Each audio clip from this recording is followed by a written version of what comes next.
Hey, what's up, everybody? It's just Charles Sabansu. Welcome you guys to another episode of the DREAMERSPRO show, where we cover everything from sports, hot topics, classic debates, entertainment, and we give you guys a fresh perspective on things and how we see them. And today we got an excellent show for you guys here today.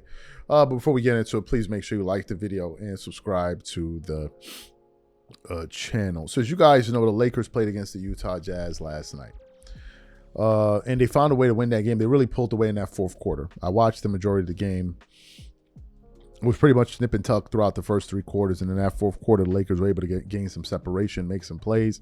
The Jazz couldn't make any plays. And then ultimately they came away victorious from that game. But look, the Utah Jazz are a bad team, right? And the Lakers, I got to say, we've had a favorable schedule to start the season. We play some pretty garbage teams quite a bit. Now, after that game, the Lakers are now the number 3 seed in the Western Conference, winning 7 out of their last 10.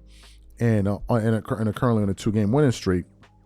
So the next opponent that the Lakers are going to be facing are the Clippers, who absolutely suck. And then we have the Phoenix Suns again. That should be theater, given what's going on with LeBron and Dillon Brooks. And then, of course, we have the Houston Rockets, which should be a solid test there. And then, of course, we have the Kings and the Pistons and the Grizzlies that we're going to be playing back-to-back. So you have that there, right? But then something interesting happened. Mitch sent over an article today.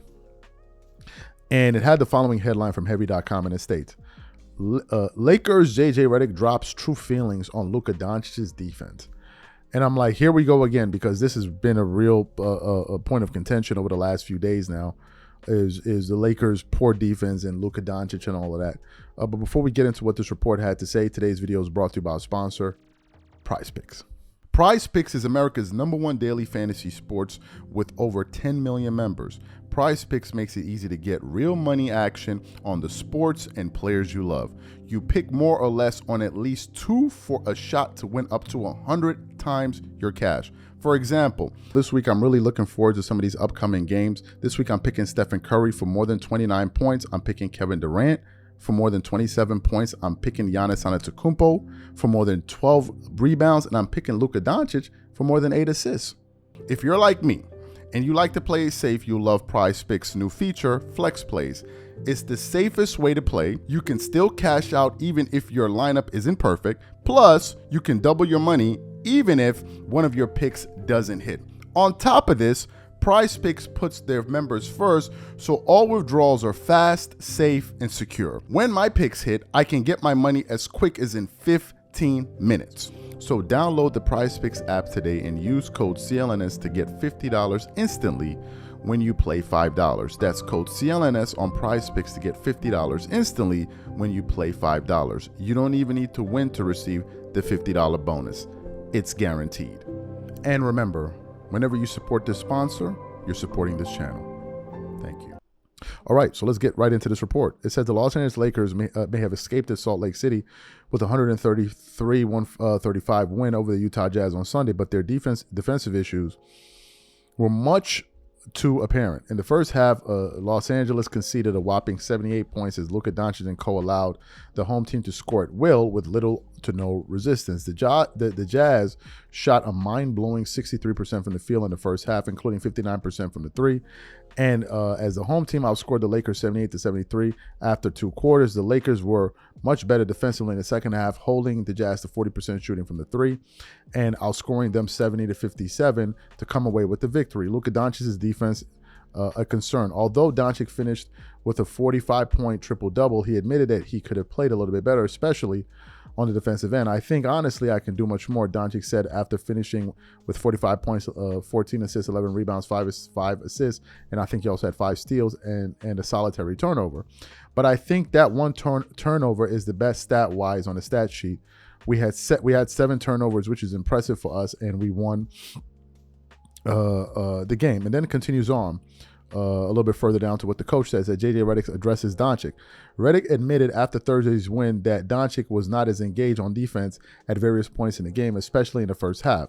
He has stretches of playing excellent, being engaged and executing our stuff defensively, and the stretches where he is not as engaged isn't executing our stuff defensively, Redick said on Doncic via Dave McMenamin on ESPN. And then it continues on. He said, but I would say that for everybody, I think the biggest thing, he plays certainly well enough to lead us to a win. Him and LeBron with 24 assists and 3 turnovers. And then it went on to say a few other things there. What are my thoughts about this? I think we're going down a slippery slope here.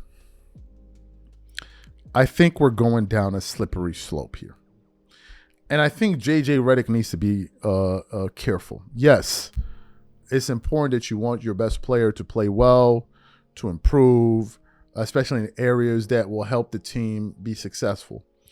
But let's not kid ourselves here. Before the Lakers pulled the trigger on this blockbuster trade for Anthony Davis and Luka Doncic, it was no secret that Luka was not a great defensive player. Defense wasn't the reason that the Dallas Mavericks got sour on Luka. The number one reason the Dallas Mavericks, Luka Doncic fell out of favor with them was because of his conditioning. That was the problem area for the Mavs. For the Lakers instead, they needed a young, bona fide superstar to lead their franchise into the future. And they got exactly that with Luka Doncic, who by the way, this season, as we're sitting here speaking, is averaging 35 points per game on 46% shooting from the field, 32% from three, 81% from the free throw line, and getting you 8.8 rebounds, 9.1 assists per game, and 1.7 steals per game, right? So Luka is delivering as terms of an offensive player, rebounder, playmaker. He's doing that. So I think the Lakers and the coaching staff of these guys need to be careful to stop criticizing this guy too much on defense, because that was never his calling card, number one. And number two, you knew this already. Number three, the Dallas Mavericks already gave you the blueprint of how Luka Doncic should be successful, which is to build the right unit around him with great defenders to kind of shield him. And if you can do that, your team can compete in the NBA Finals and give him a second bona fide scorer to play alongside with him. Luka addressed the major pain area, which is his nutrition and his conditioning. And you can see it not just from how he looks physically, but as you can also look at it from the minutes played per game. Last year, he was playing 35 minutes a game. This year, he's playing 37 minutes a game. So he's actually playing more minutes as a result to him improving his conditioning. But if the Lakers feel that Luka Doncic improving as a defensive player is going to solve their problems, they're sadly mistaken. Instead of spending so much time worrying about whether or not Luka is going to be a great defender, which he never will be, why don't you spend more time going out there and getting players that you could put around him to help build on what you have? That would make more sense to me than all of this nonsense that we're talking about. Luka is never going to be a great defender. He has never shown that. Some people are not great defenders. Nikola Jokic is not a great defender.